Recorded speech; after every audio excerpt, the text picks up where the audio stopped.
හමුදාවේ කොල්ලෝ ටික බැස්ස විතරයි මුළු මීගමු බන්ධනාගාරයම සැරෙන්ඩර්. අන්න ඒක තමයි අපේ රටේ හමුදාවට, අපේ රටේ රණවිරුවන්ට, අපේ රටේ විශේෂ කාර්ය බලකායට තියෙන තැන. මහා ලොකුවට සද්ද දාන පුස් චණ්ඩීන්ගේ සද්ද වහන්න පුළුවන් එකම කට්ටිය තමයි මේ ඉන්නේ. ලංකාවේ මිනිස්සුන්ට පිහිටක් අවශ්‍ය තැන්වලදී. ඒ කියන්නේ ඔය ස්වභාවික විපත් වගේ දේවල්, නායයෑම්, ගම් වතුර වගේ දේවල් වලදී මිනිස්සුන්ගේ පිහිටට ඉස්සෙල්ලාම එන්නේ මෙන්න මේ රණවිරුව ටික.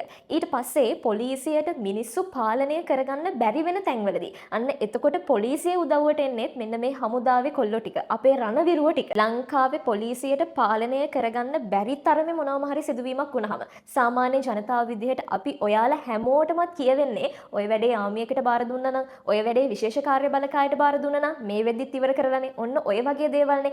මෙන්න මේ ආමියගේ කොල්ලෝ ටික යවපන්, ඕක නවත්තයි බං. අන්න ඒක තමයි අවුරුදු ගාණක් පුරාවට අපේ රටේ රණවිරුව ටික, අපේ රටේ හමුදාවේ කොල්ලෝ ටික, අපේ රටේ විශේෂ කාර්ය බලකාය අපේ රට ඇතුලේ හදාගෙන තියෙන තැන. හැබැයි මේ මිනිස්සු මොන කැපකිරීම කරලා, මේ මිනිස්සු කොයි විදිහට Tamanට පැවරෙන රාජකාරී අකුරටම ඉෂ්ට කරත් මොන හරි දෙයක් වෙච්ච තැන අපේ රටේ සමහරක් මිනිස්සු ඉස්සෙල්ලාම ඇඟිල්ල දික් කරන්නේත් මෙන්න මේ මිනිස්සුන්ටම තමයි. දැන් ඊයේ මීගමුව බන්ධනාගාරයේ සිද්ධ වෙච්ච සිදුවීම දිහා බලන්නකෝ. කෑම දෙන්න ගියපු ජේලර්වරුන්ට පහර දීලා තිබ්බා. හරිම සංවිධානාත්මක විදිහට මේක සිද්ධ වුණා කියලා තමයි දැනට වාර්තා වෙන තොරතුරු වලට අනුව අපිට තේරෙන්නේ. අන්න ඒ විදිහට පහර කාපු බන්ධනාගාර නිලධාරීන්ගෙන් සමහර අයට තමන්ගේ ජීවිතය අහිමි වුණා. මේ විදිහට ජීවිතය අහිමි වෙච්ච මිනිස්සුන්ගේ බොඩි ටිකවත් බන්ධනාගාරයෙන් එළියට ගන්න හම්බ වෙන්නේ නැහැ. විශේෂ කාර්ය බලකාය ඊට පස්සේ අපේ රටේ හමුදාව හිටියේ නැත්තම්. මොකද ඒ තරම් කලහකාරී හැසිරීමක් තමයි ඒ දවසේ මීගමුව බන්ධනාගාරයේදී තිබ්බේ.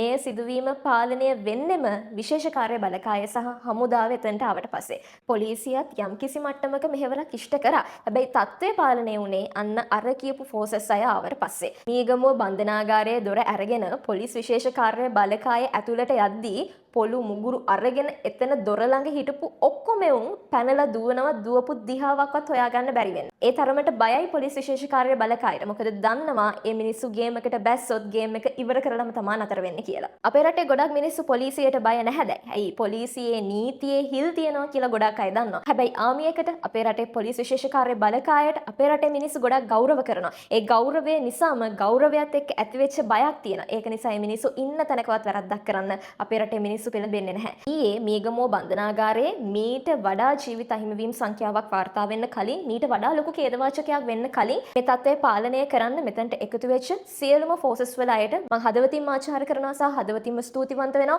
ඔයාලා නිසා සිද්ධ වෙන්න ගියපු ලොකු විනාශයක් යම් තාක් දුරකට අවම කරගන්න පුළුවන් වුණා කියලා මම විශ්වාස කරනවා. මම ප්‍රාර්ථනා කරනවා තව තවත් අපේ රටේ සිද්ධ වෙන්න තියෙන මෙන්න මේ වගේ ඛේදවාචකවලදී මේ ෆෝසස් කොල්ලොන්ට පුළුවන් වෙන්න කියලා ඒ ඛේදවාචකයන් නතර කරලා අපේ රටට හොඳ කාලයක් අරගෙන එන්න. මේ අය ගැන ඔයාටත් විවිධාකාරයේ අදහස් ඇති. ඔයාගේ අදහස අනිවාර්යයෙන්ම පහලින් කමෙන්ට් කරන්න.